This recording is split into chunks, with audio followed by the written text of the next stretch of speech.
Thank you for tuning in to the GSMC Soccer Podcast presented by the GSMC Sports Network. We have a great show for you today. We will be covering the Martin Zubimendi links to Liverpool. Strong links there. We'll talk about that.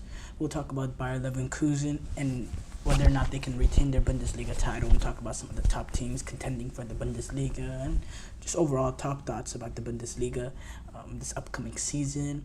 We'll discuss the conclusion of Chelsea's preseason and should they be worried that some of these bad mistakes that we have seen, some of this negative moments that we've seen from Chelsea this preseason, whether or not people or the club should be worried entering the start of the season.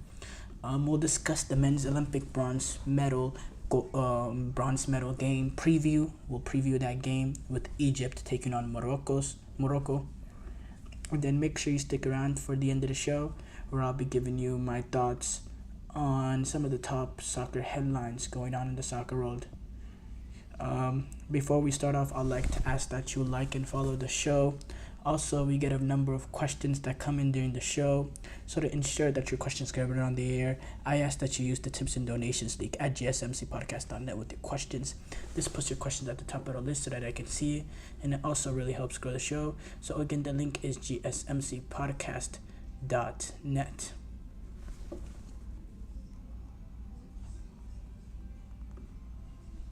We have to start off with the strong Zubimendi links to Liverpool. Martin Zubimendi, Spanish national team midfielder. A big part of the team that won the European Championship. Wasn't necessarily a starter, but has his moments where he was critical off the bench. And in the European Cup final, Championship final against England, he had to play the entire second half because of Rodri coming off, and he played really well in that final, in that second half. After Rodri sustained that injury, and he was really good. He was really good at moving the ball, being tidy, and he was able to be part of a team that won the European Championship, and he's overall a decent player. He was on the bench for Spain, which obviously when you have the midfield of what they can deploy of a Rodri, Pedri, Dani Olmo, who's also off the bench, but this is a player. He has a very good ability in terms of passing range, in terms of short intermediate passes, in terms of midfield. He can be part of a midfield that can dominate in terms of possession. Very good on the ball, like every other Spanish midfielder. Has a good touch, can play the short balls, can play the medium balls. Has the possibility, the capacity to once in a while hits the long balls, but that's not really his game. And overall, he's a tidy player. He's clever. There's a little bit of a lack of athleticism. He's not the biggest for that 6 role that he's going to play, a defensive midfield role. He's not the biggest. He's not the most athletic as well. He's not going to do much of the defensive duties that a Rodri or that a Rodri would do, or that a traditional number 6 would do in terms of covering spaces, in terms of the back line, covering the center backs, covering the full backs. Not really his game. He's not someone that sit in and defend. He will work hard. He has work rate, but that's just not. He's physically, there's a little bit of a lack of athleticism there. Now you're going into a Liverpool midfield that traditionally with Jurgen Klopp, you want a little bit more athleticism there, and you want heavy work rate. Jordan Henderson, he wasn't himself one of the most athletic player, and he wasn't the most technically gifted player, but he'd work really hard. He was the leader, he was the captain, and he would cover holes for the fullbacks whenever they push up the field, or he'd be a protector in between the center halves. That's not really what Martin Zubimendi does, but this is a new team, a new system under Arne Slot, and they're gonna want to, with Arne Slot, they're not gonna do what the Gengen press that Jurgen Klopp did for Liverpool in terms of pressing high up the field. And yes, I have seen your comment. I'm gonna talk about it at the end of the segment. Rakshit, But speaking of Zubimendi, though, um, I lost my train of thought there. But yes, with Arne Slot coming in, this is going to be a team that's going to want to control the ball, keep possession in midfield. And I think Zubimendi is a better complement to McAllister and Dominic Soboslai than Endo would be in terms of being able to keep possession of the ball, to control in midfield, to dominate the games with possession. I think Zubimendi has more quality in terms of on the ball than Endo. I do think what Endo provides that Zubimendi can't is a little bit more athleticism, a little bit better ability to cover holes in the defense that fullbacks might leave going forward, or the center backs being out split wide, someone that can come in between them and serve as sort of like an extra third center back. I think Endo gives you more of that, but in terms of ball ability, ball being able to control the ball, just pure quality, Zubimendi. I think it's a very good player. And the thing is, he's only going to be 20. He's only 25 years old. This is the guy that you're going to get many years of. He has a 60 million release clause, 60 million euros release clause. So, which is not absolutely ridiculous. It's not absolutely ridiculous. 60 million nowadays. I wouldn't spend. There's no way I would spend 60 million on Martin Zubimendi. But nowadays, people are priced very, very highly. You have Julian Alvarez, a bench striker at Manchester City, going for almost 90 million. It's just this day and age, the economy. To get quality players, you have to spend a crazy amount of money. That's the day that we live in today. As far as Zubimendi, Liverpool are made it clear they are willing to trigger Martin Zubimendi's release clause. Real Sociedad, they expect Martin Zubimendi to accept the move to Liverpool, to accept the fees, like in terms of the personal negotiations. Clubs, the thing is right now, clubs, they still, between Real Sociedad and Liverpool, they still need to agree on a transfer fee unless Liverpool decide to trigger the release clause, in which I saw another report that Liverpool would be willing to trigger the release clause. So I believe that this move is very, very likely. It'll happen. I do think it'll very happen. And again, it's brilliant business by Liverpool in terms of there's been clubs throughout this sort of windows. Liverpool, they do their transfer business pretty well in terms of they don't spend a lot of money, because that's never been a club that they do in terms of net spend. They never did. But whenever they want to get a player, they're very clinical about it, and they do it quickly. There's been players. Zubimendi has been linked to other clubs for a while now. Arsenal has been on for multiple weeks. Liverpool, there's no talks about Liverpool. Liverpool come in within a day, boom, they get it done. You saw Cody Gakpo to Manchester United. It was weeks and weeks and weeks, and even going back months. There was a little bit talks in the summer, and then in winter break after the World Cup, it was weeks of these rumors and these links, and Man United heavily trying to go after Cody Gakpo. Liverpool come in, one swoop, boom. We didn't even think Liverpool was a possibility. We wake up the next day and boom, Liverpool have got Cody Gakpo. That's kind of how they do business. They do a very, very good job of keeping the players that they want in private, in-house, and being very ruthless and clinical in the way that they go after their players. Brilliant business done by Liverpool if they're able to get this done. But I will say at the same time, it's going to be very interesting to see it. Because in my opinion, with Zubimendi going in with McAllister and Dominic Soboslai, that sort of midfield is a little open in terms of there's a little bit of a lack of athleticism there. With guys like McAllister, and McAllister will work, but with guys like McAllister and Dominic Soboslai, those are more quality players in terms of players on the ball. You'd want a little bit more of a defensive presence from your holding midfielder, because McAllister, yes, he'll run around and he'll work hard, Soboslai the same, but they're not really defensive workhorses in the midfield.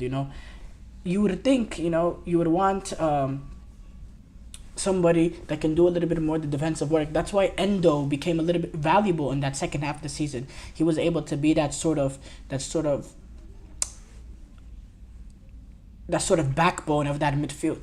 I think with Zubimendi coming in, you get more quality, you get more ball retention, but what happens when you lose the ball? What happens in transition? Who's going to be the guy? Let's say, Liverpool, they still continue to push up their fullbacks. Who's going to be the guy that covers holes in the defense? That's really that sort of, like defensive number 6. They don't have that. And you can only have so much of the ball. You're going to have to defend eventually. You will have to defend eventually. But I do think he'll be able to help Liverpool retain the ball. And I think Arne Slot will be able to adapt around Zubimendi's weaknesses. I do. I think Zubimendi is a player with some ability. I think overall his passing range, he needs to be able to play the long ball a little bit better for him to be a little bit more effective. Needs to improve that part of his game because everything he does is intermediate, short range sort of passing, But yeah, I definitely think he's a sort of player that can receive the ball off the back line and be comfortable, That's, there's quality there. There really is. He played 4 matches at the European Championship. So yeah, I think it's overall decent signing for Liverpool. I do think Liverpool, for them to really make the next move, they just need to build this sort of continuity around Arne Slot with this new team, with the new tactics. That's really what is going to be the thing that pushes them into being able to compete in this following year for something, because you're not going to get the player here or a player in here, a player there that's going to drastically improve. There's already some ability in this team. Is whether or not that Arne Slot can implement a system, if there's a sort of camaraderie amongst the team, a sort of tactical understanding of how to play under Arne Slot, and if they're able to execute it, that is what will take them to the next level. Not a signing here or there. But signings will help, like Zubimendi, that will help. Even if he's not a starter right away, someone that can, progressively turn into a starter, but also be a key role off the bench, like what he was for Spain at the European Championship. Short break here coming up. When we come back, we'll discuss Bayern Leverkusen retaining their Bundesliga title. I feel like I'm losing my mind. Is everybody in the world blind? Please, Lord, give me a sign, a sign. I feel like I'm losing my mind. Is everybody in the world blind?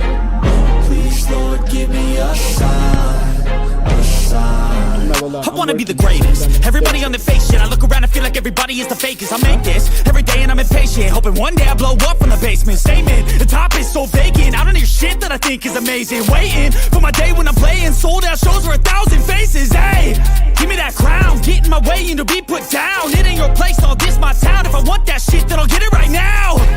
I'm losing it, the noose it fits. I'm losing shit, a stupid myth. You choose to live or choose to dip. You choose to fight or lose your grip and lose a gift. I feel like I'm losing my mind. Is everybody in the world blind? Please, Lord, give me a sign, a sign. I feel like I'm losing my mind. Is everybody in the world blind?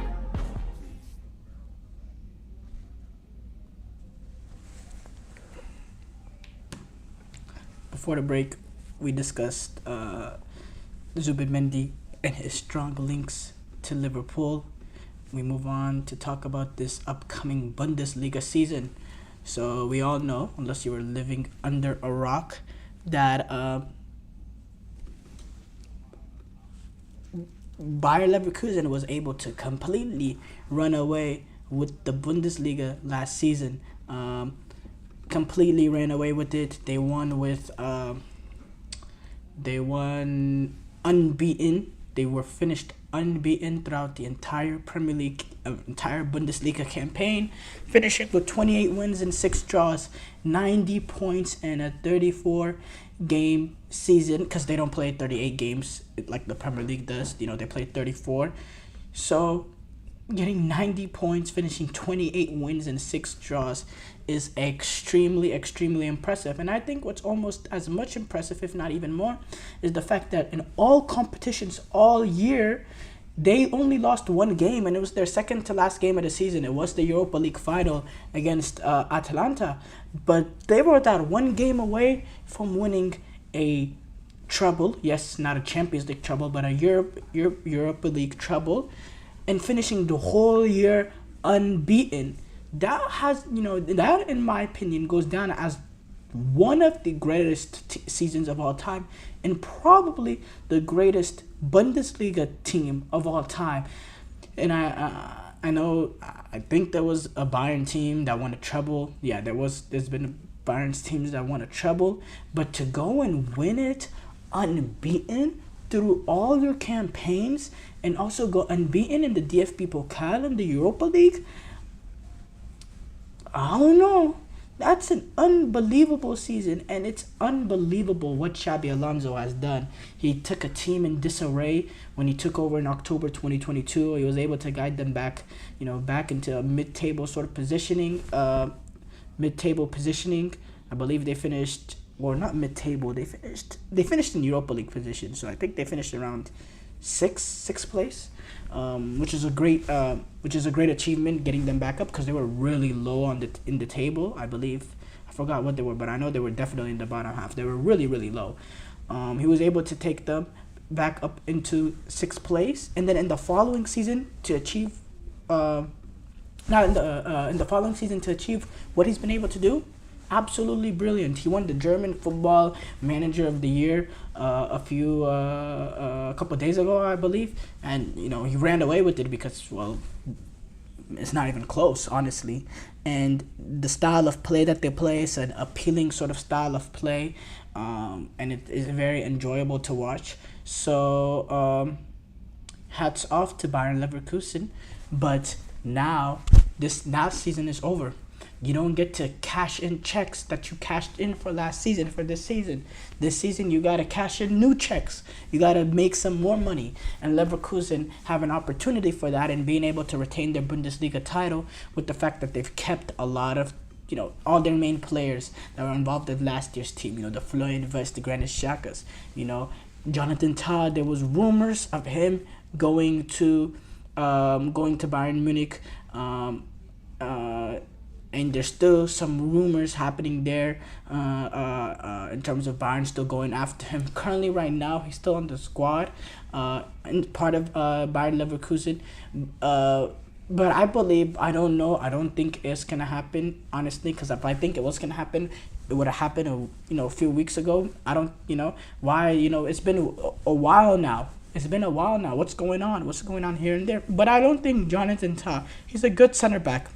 But if Leverkusen were able to lose him, they'd bring in a fee. They could reinvest that sort of money. I don't think it'd be the biggest loss in the world. Their main guys, and the biggest thing that they were able to retain was Xabi Alonso. Xabi Alonso that was sought upon by Bayern Munich and Liverpool. They were able to keep Xabi Alonso, the manager, that were able to guide them up to where they are now.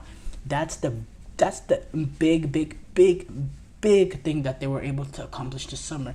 Xabi Alonso staying, wanting to be part of a project, wanting to build something special for Leverkusen. That's the best thing that can happen for them. So yeah, I don't think there are going to be any sort of pushovers. But Bayern Munich, they're going to be a relatively unknown team in the fact that they're going to be a relatively unknown team in the fact that Vincent Kompany is coming in. This is a manager that's never managed a team with this sort of quality, with this sort of ilk. He's never going to have the expectation that he's going to have stepping into a Bayern job. He managed in not the Dutch league, but the Belgian league at Anderlecht. He managed in the Championship with Burnley. Had one season in the Premier League where they went down with Burnley, but hasn't really had those, sort of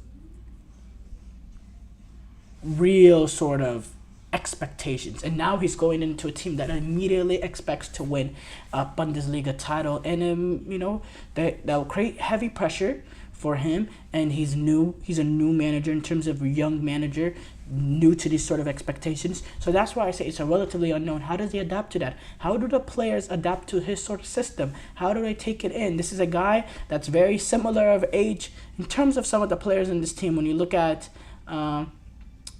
when you look at players like Thomas Muller, Thomas Muller is 2 years younger, or 4 years younger than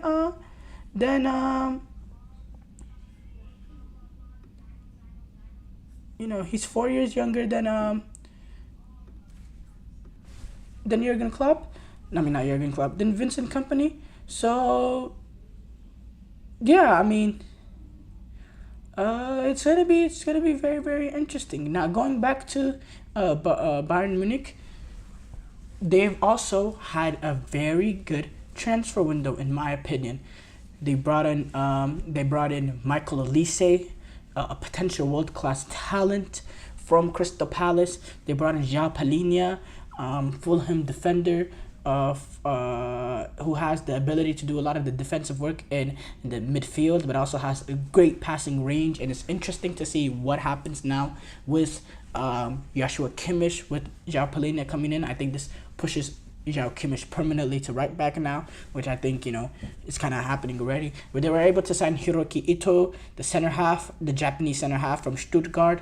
They signed Brian Zaragoza, sort of a young sort of player from Granada, player sort of the future. And then they were able to sign Eric Dyer after the loan on a free transfer. So they've been busy in the window, and they've gotten, specifically with Michael Olise and João Palhinha, two sort of players that can immediately make a difference with this team. And Hiroki Ito. They have signed 3 players that will immediately make a difference in this team, add squad depth. I think the biggest thing was Vincent Kompany. The biggest issue that he needs to solve, and it's kind of it's kind of good that that he used to play this sort of position, and that's the center back. They've been a center back travesty at Bayern Munich over the past few years. They've spent ridiculous amount of monies, high amount of monies on De Ligt, on Dayot Upamecano, on De Ligt, Upamecano. It goes on and on. The names are blanking right now.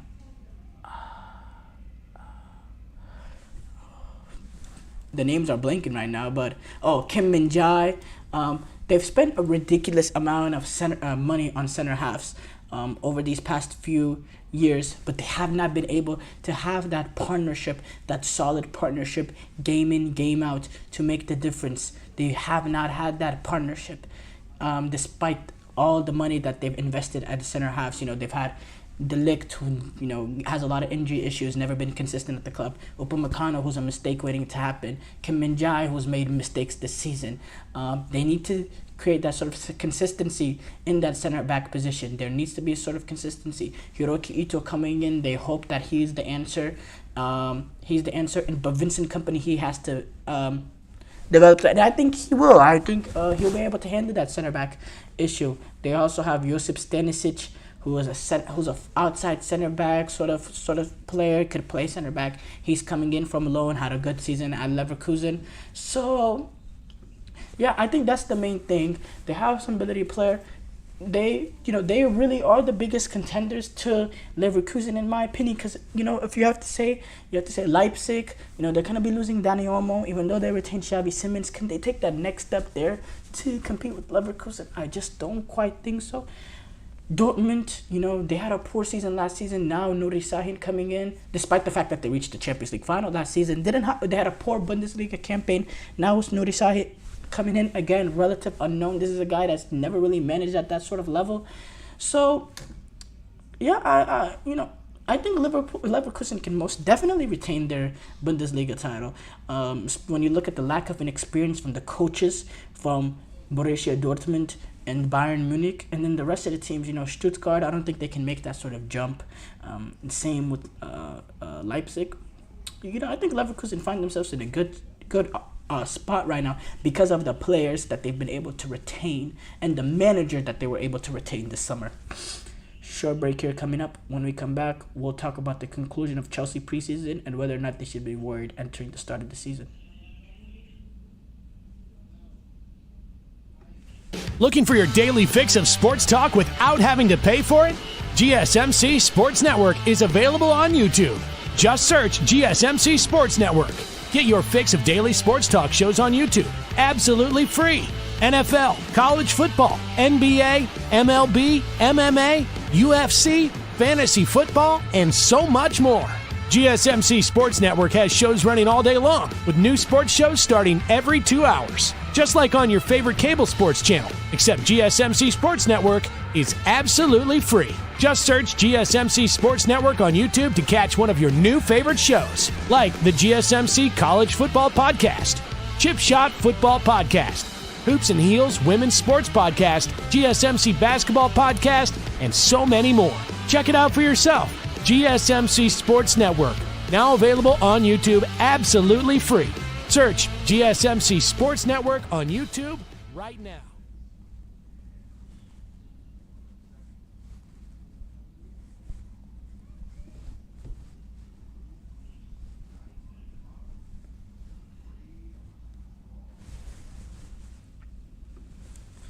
Before the break, we talked about Bayern Leverkusen and being able to retain their Bundesliga title. We move on to talk about the conclusion of Chelsea preseason and whether or not they should be worried entering the start of the season. Obviously, this is not difficult. I'm more than comfortable talking about this. I'm more than comfortable being critical about my club. But it's an interesting conversation having this because this is my favorite team, Chelsea. I, as a journalist, I'm not afraid to admit I do root for teams. I'm not like those journalists out there. I have no dog in the fight, or whatever the saying is. I just report like, bro, no, I'll admit it. I am a fan of Chelsea. But I'm not afraid to be critical about them. I think the way that this club has been operated over the past few years has been nothing short of a disgrace. And if I could use stronger words on this network, I would. But I have rules. I have rules that I have to follow. But it's been more than just a disgrace the way that they've been handled since the selling of Roman Abramovich has had to do. Selling it post that Russia-Ukraine geopolitical, stuff. Since that, happened, Chelsea have been in complete disarray in terms of transfer window, in terms of transfer strategy, in terms of managerial searching, in terms of players on the pitch, in terms of the quality that we've seen, in terms of everything we've seen, in terms of the results. It's been all a mess at Chelsea, and it's really sucked the life out of me as a Chelsea fan. It's been really hard to watch, and it's been really sad to watch. It's been really, really sad to watch, and it's been very, very, very disappointing. I haven't seen much seasons where I've been so not looking forward to a season than I have this upcoming season with Chelsea coming in. Because look, whenever Chelsea were able to make the first bit of progress since that new ownership group came in terms of the period of end of last season, getting a little bit of comfortable results, getting back into a European positioning after a good run, I believe in 15 games, only losing one, some stat like that. After having such a good run, first good signs that they've shown under a manager. They have, I don't know if it's fired or alienated enough so he quits. But basically, Pochettino parted ways with Chelsea, or Chelsea fired him. I still don't understand what exactly happened. The report was saying Pochettino left or whatever, it was mutual. I don't know. Quite frankly, I don't care. Why worry about the past? With this team right now, with Enzo Maresca coming in, Enzo Maresca, he has a style of play. He's been coached with Pep Guardiola. So obviously there's going to be an emphasis on being able to be possession-oriented, being able to control the ball, playing a very, very high line, being able to suffocate a team in the attacking half. But Chelsea does not have the most, number one, in terms of being able to play out of the back. They're not the best team in terms of that. They don't have the quality at the back in terms of players to be able to control the ball. I'm talking about from goalkeeper and defenders to play out of the back. We saw mistake after mistake after mistake after mistake after mistake this preseason by trying to play out. And then in terms of playing a high line, you want to play a high line, but the defenders are not particularly pacey enough to play a high line. And even if they are, a high line cannot succeed if, the player in midfield has 30 minutes to pick out a pass. And if he has 30 minutes to pick out a pass, then there's no way you can succeed playing a high line, because it's just too easy to play that ball in behind every single time, and eventually they'll burn you. And that's exactly what Real Madrid did. And it's very, very, very frustrating to watch. And the best part about all this is, look, you could say, okay, Chelsea, they just need to, ease their way into the season, They just need to calm themselves, and they need to game by game progress and ease their way into the season with Enzo Maresca, start developing more style of play under him, start retaining his tactics, start being able to play his sort of football, having the real tactical understanding and identity of the way Enzo Maresca wants to play. They can slowly develop that throughout the season, you would say. But, Chelsea happened to open up their season, their Premier League season, against mighty Manchester City. That's what they get to open up their Premier League campaign to. They get to go play against Manchester City. What a great start for them. That's the perfect way to open up your season, wasn't it? And really, the Premier League, by the way, they really don't like us. They really don't like us. This is like how many times are they going to give us this sort of, top six sort of team in the opening game of the season? It's ridiculous. I go back to a few years ago. We played Manchester United, where we got thumped by them. We played last year. We played Liverpool. This season we played Manchester City.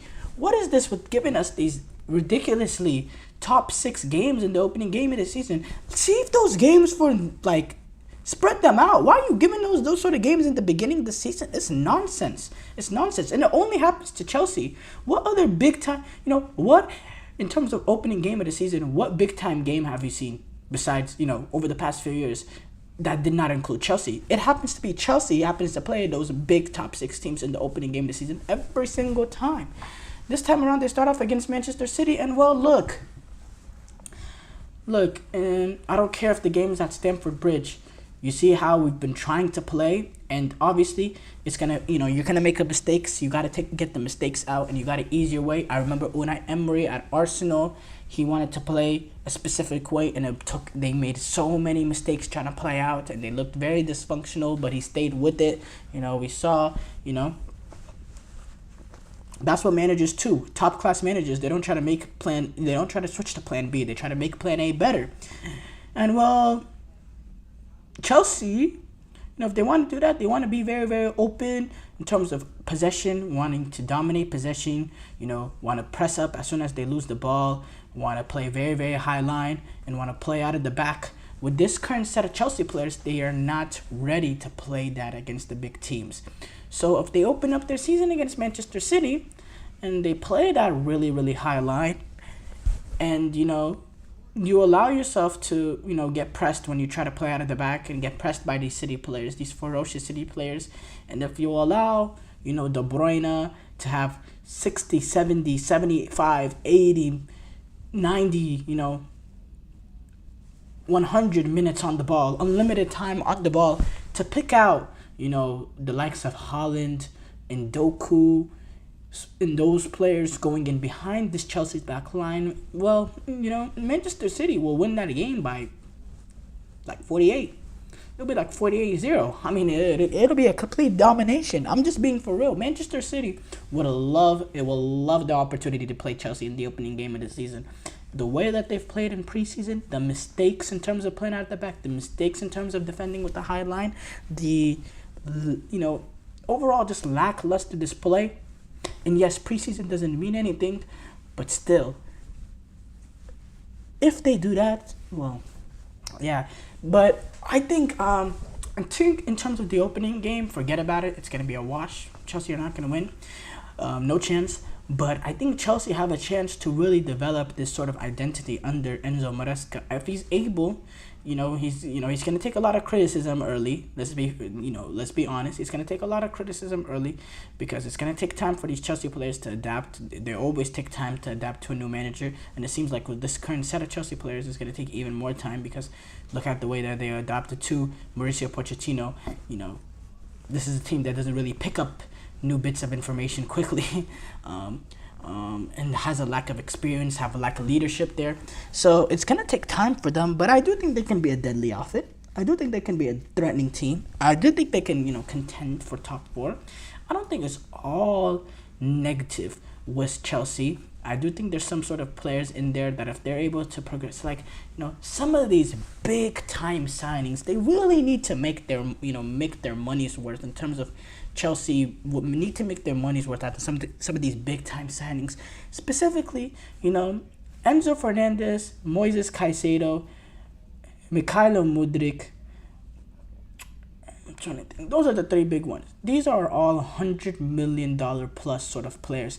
And for these players, Moises Caicedo, Enzo Fernandez, and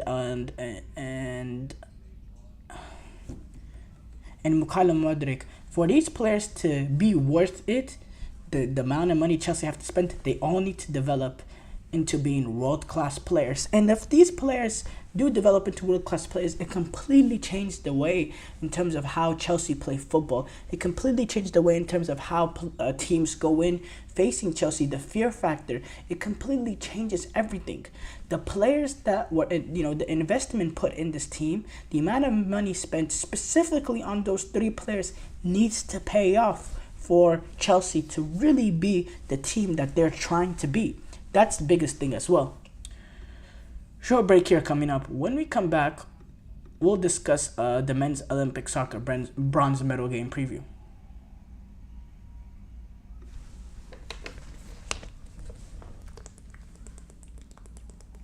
For the best and latest podcasts available anywhere, go to the podcast app on your cell phone and type in GSMC to access free content-rich podcasts on health and wellness, book reviews, sports, entertainment, relationships, social media, movies, technology, finance, and even weird news. Subscribe and download the GSMC Podcast Network's family of shows, available everywhere podcasts are found.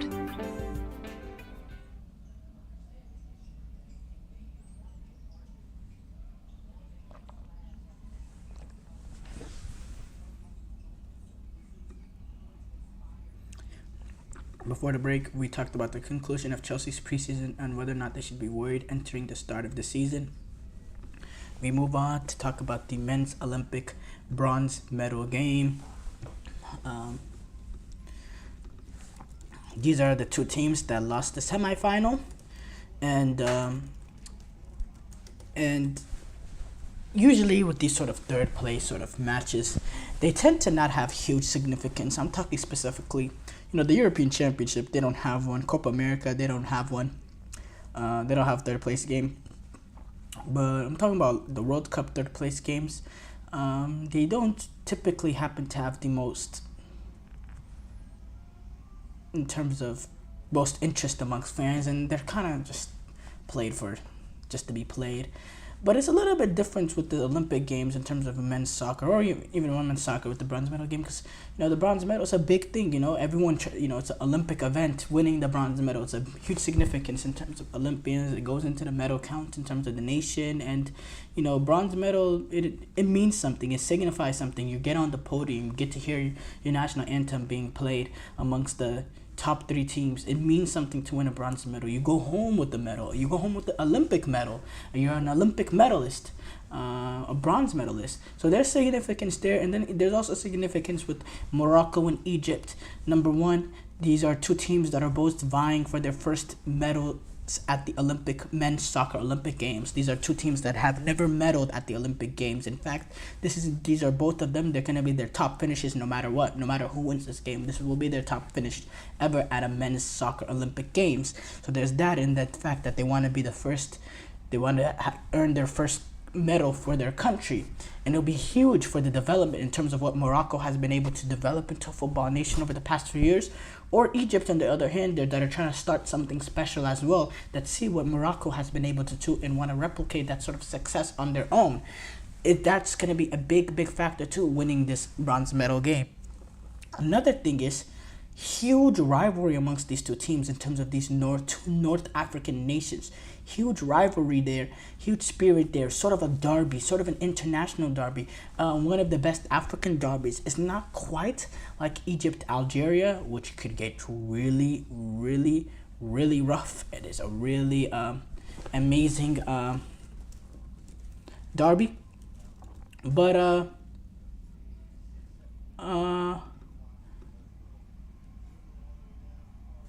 but there's still a rivalry between these two African African teams, between Morocco and Egypt. There's still a rivalry amongst these sort of teams, so it's gonna be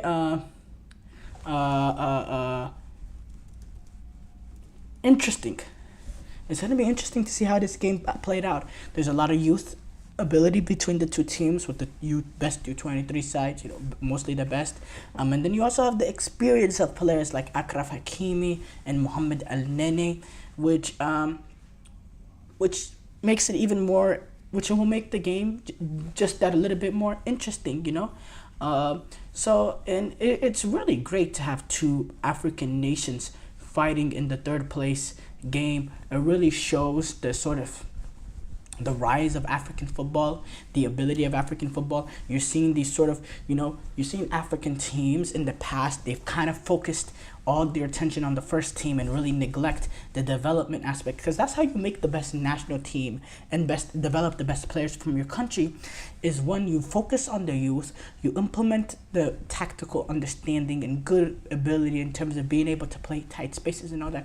You implement that in the youth sort of players, and they gradually come up to be those sort of world-class players that Morocco has started to emphasize, that Egypt, as we see, are trying to start emphasizing. And when you do that, you tend to value these sort of Olympic Games, because these Olympic Games are good experience for those sort of youth players to take that next level, and it has a chance to be the sort of platform for Morocco, for Egyptian youth players to make that move to Europe. We've seen I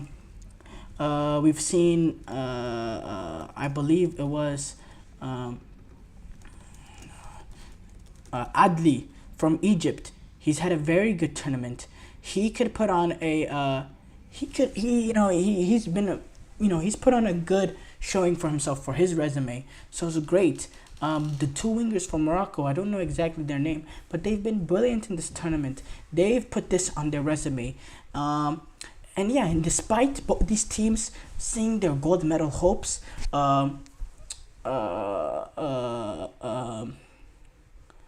taken away from them in devastating sort of situations, they'll still be looking to really make this a hugely successful tournament and being able to medal for the Olympic Games to get on the podium.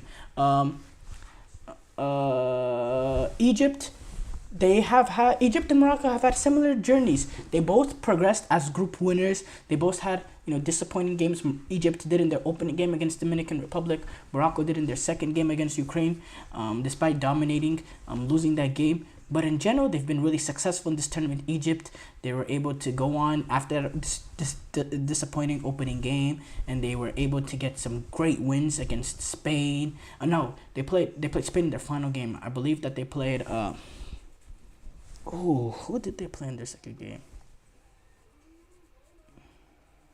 They played Uzbekistan, and then they played Uzbekistan. Yeah, they played Uzbekistan. Then they played Spain, and were able to win the group after beating Spain. Morocco, on the other hand, they started off their opening of the tournament by beating Argentina, one of the teams that were seen as heavy favorites in this in terms of the players that they brought. They brought in players like Julian Alvarez, Nicolas Otamendi, Thiago Almada. But they lost to Morocco in that opening game in a very, very crazy game. They equalized at the end. There was firecrackers and stuff thrown on the field, forced everyone to evacuate. The players were sent into the locker room. We thought it was because the full-time whistle was blown. No, it was not. Once the players got in, they were saying the game is not over. They still need to do a review. The players come on an hour, 40 minutes later, 2 hours later. They do the VAR review. It's deemed that it wasn't a goal, and then they play on the rest of the game, in which Morocco ended up being the winners. And at the end, it was fair because it was offsides, but it was a crazy game. But they won that opening game. They lost to Ukraine. in that second game, in which they really dominated. It was really horrible loss. But they capped off their campaign by destroying Iraq, which actually helped them a lot entering the knockout stages, because that ability, that destroying that they did of Ukraine, of Iraq in that final game, put them above Argentina in terms of goal differential, which allowed them to take on the U.S. instead of France in that quarterfinals, which is two completely different opposition. And when they took on U.S. and they completely, melted them, destroyed them in every which way, waxed them and then waxed them again, 4-0. They moved on to the semifinal, and then both of these teams had very, very heartbreaking losses in the semifinals. They both were able to get the lead, they were both able to take the lead in the match. Morocco did it earlier in the first half. Egypt did it a little bit later in the second half, around the 60th minute. And then in terms of Morocco, they conceded 2 second-half goals. Fermin Lopez was able to get the initial breakthrough, and they just couldn't get that equalizer at the end. They lost to Spain. And then in terms of Egypt, they were holding on. They were playing a little bit more defensive, and they just conceded that goal. Jean-Philippe Mateta, a lot of space between the two center backs, and then they Jean-Philippe Mateta, they got a red card, which, in that extra time. And then Jean-Philippe Mateta was able to get on the end of a cross, of a nick on a cross. And yeah, the rest is history there. Both very, very disappointing semifinals. And the key is, the motivation is going to be there. Both teams want a medal. But how do these teams mentally respond to very disappointing semifinals is hard to get straight back up for a bronze medal game. But I think that's not going to be an issue in the fact that both of these teams still want to make their nation proud. They still want to earn the first ever medal for the country. So I don't think motivation will definitely not be a problem. Maybe with if this was one of the bigger teams that have already won a medal, yes, you could say that, but not with these two teams. Number one, these are two teams, they're going to have a bunch of U23 players because of the Olympic Games. These are sort of players that have never really been at this sort of level yet. They've never played this sort of high level of football in terms of the Olympic Games, in terms of people watching. It'll be a packed stadium, be packed with Moroccans. The atmosphere is going to be great. So I think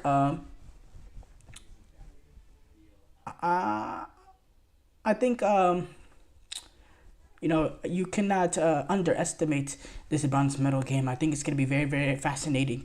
I would really love to see. I think it will get chippy at times.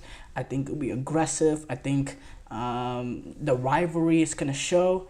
But overall, I do think when you base this purely on quality, I do think Morocco has the edge. I think Morocco has better ability. Morocco has better quality front to bottom. And I think Morocco's going to be able to control possession of the ball, create more clear goal-scoring opportunities. I think in terms of midfield, they'll be able to retain the ball more. I think the wingers will give Egyptian fullbacks problems. I think the center backs will struggle to contain Sofiane Rahimi. So I will give Morocco the edge here. And I think Morocco will get it done and will earn the bronze medal for their country. And it's really deserving in terms of the support that they've had at the Olympic Games. Those fans deserve something. So yeah. Short break here coming up. When we come back, we'll react to some of the top soccer headlines.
before the break, we discussed the men's Olympic bronze medal game.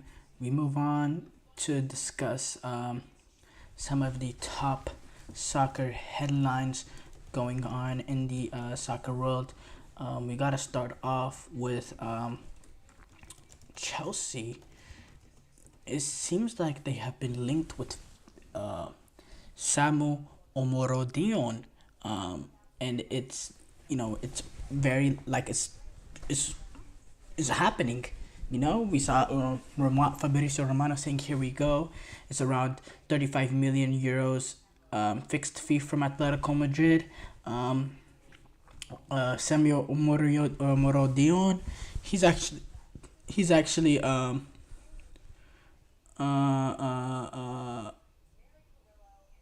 part of the Spain Olympic team. He scored a goal actually a few days ago. Sort of a target man, sort of striker. It's gonna be a 7-year contract for him, and it's interesting. I think there's some ability there, but again, it's sort of a move. It's like the goalkeeper situation. They don't want to solve this sort of issue by spending for the top class.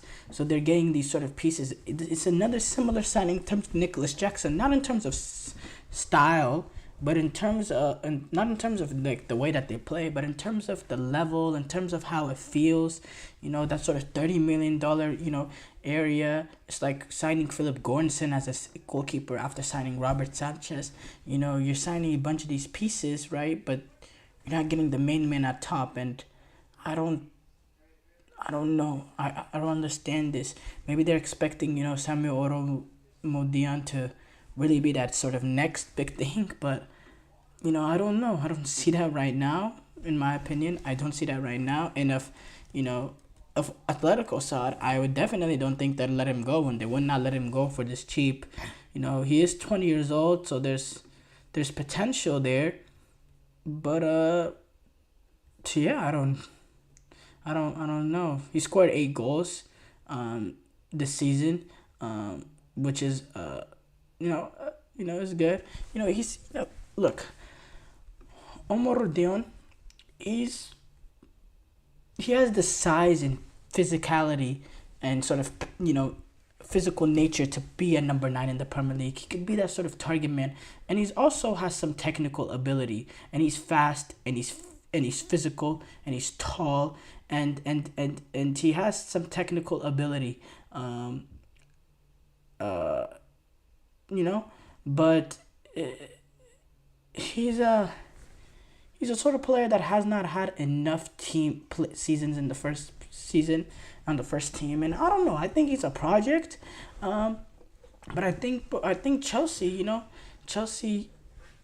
for them to really solve this number 9 issue, they could just go and get Osimhen. That's my thing. Why are you signing another player like Nicholas Jackson, who may get there, may not? You already have Nicholas Jackson. You already have Armando Broja. You've signed those sort of players that can maybe be it, maybe be not. Go ahead. You have had a number 9 issue for years. Go out and get the player get the main star. Go out and get it. You've had a goalkeeper issue for years. Stop signing your Petrovic and Jorgensen and Robert Sanchez, all sort of these players. Maybe one of them can turn out to be okay and they turn out to be good enough, blah, blah, blah. No, go out and get Mike Mignon. You're Chelsea Football Club. Get the best in class. Get the best in class. What is this? I don't understand this at all. But, sometimes with Chelsea's sort of, once in a while they'll luck out. They'll completely luck out and get a player like Cole Palmer. And maybe this guy turns out to be the next big thing for Chelsea, like Cole Palmer was able to be. But there's still a real lack of transfer strategy, and in terms of just real belief that I have amongst this team, in terms of being able to build a side that can compete for the Premier League again, or a side that can compete to win the Champions League.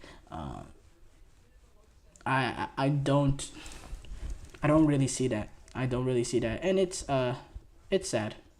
It's really sad.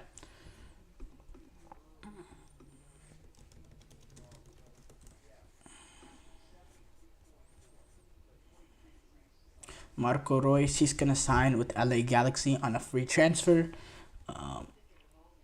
Enzo Fernandez, despite some of the off-season issues that we have seen, he is going to be set for a leadership role at Chelsea.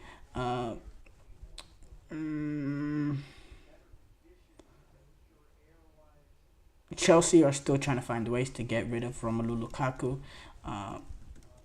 It's going to be interesting whether or not how they do it. Currently right now, he is a Chelsea player. I'd like to see what is he doing right now. Is he? I know he's not part of Chelsea's thing, but what is Chelsea doing? I mean, what is Romelu Lukaku doing for preseason right now? Has he returned to? Has he actually gone to preseason with Chelsea? I don't know, but that's interesting. Arsenal was able to defeat Bayern Leverkusen 4-1 today behind goals from Zinchenko, Trossard, Gabriel Jesus, which all came in the first half, and then Kai Havertz got that second half goal in the 65th minute. They were actually up 4-0 in this game. Besides, and then in the 76th later on, Holzek was able to get the goal for Bayer Leverkusen.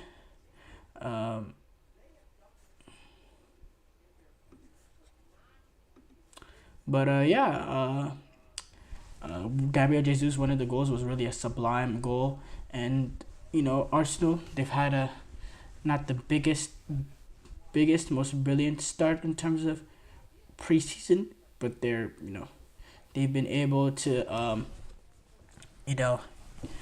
step it up, and it's interesting how big of an impact Jesus is gonna have for Arsenal this season. I'm interested to see that. Arsenal had 9 shots in this game compared to 7 for Leverkusen. 6 shots on target for Arsenal compared to 2 for Leverkusen. 24 touches in the opponent box compared to 12, and they had 44% of the possession. Arsenal to 56 for Leverkusen. It's a good win for Liverpool, and again, you don't want to look into preseason too hardly, because again, it's just preseason. Trevor Chalobah, who's been an outcast sort of at Chelsea, not being involved in the preseason squad, really getting pushed out of the club essentially by Chelsea, despite being a great servant of the club over the past few years, being one of the more consistent players that we've had at this club. He's been pushed out of Chelsea essentially, and he's being targeted by Crystal Palace as a possible replacement for Mark Gahey, because we have seen the links that Mark Gahey has been getting to Newcastle. It seems more and more likely as days go on. Newcastle, they're very close to that sort of deal to bring in this sort of center half, which will require Crystal Palace to replace him. And Trevor Chalobah is listed as an option, which I think will be a great move for Trevor Chalobah, because he's gonna be playing minutes game in, game out, gonna get some high quality minutes playing game in, game out. Crystal Palace, they do a very good job of developing their sort of young players, and they stand by them, and they believe in them, and they put them in positions to succeed. And Trevor Chalobah, he's not going to be put in to be asked to do things that he's not really comfortable with. I think that's a good move for him, Trevor Chalobah. Conor Gallagher, he's going to be going to Atletico Madrid. Brilliant move for him, in the fact that I think he's playing for the perfect sort of manager. Like, he's going to be playing, he's going to do the similar things in terms of Rodrigo de Paul. He's going to be able to put a foot in, work very, very hard. He has the quality to play on the ball too. He's good enough to play in midfield for Atletico Madrid, do the sort of things that the past midfielders at Atletico Madrid done. You work really, really hard for Diego Simeone, and I think Atletico Madrid, you're getting a guy with some quality. He has that sort of ability to get a goal once in a while too from long range. He has that surprise factor to him, real ability there. can control in midfield. And honestly, he's been Chelsea's best midfield. He was Chelsea's best midfield player last season, despite, $250 million worth of, players playing right next to him. He's the one that was the real main standout in that team for a guy that's being sold for, I believe, around 40 million? 40 million, I believe, or 30, no.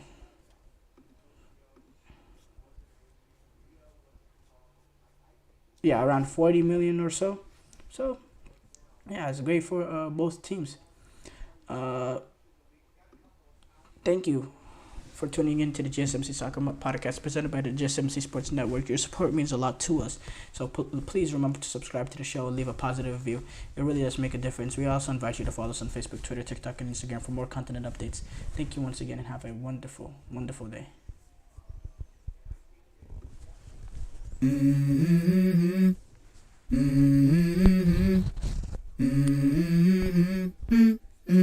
Let's go.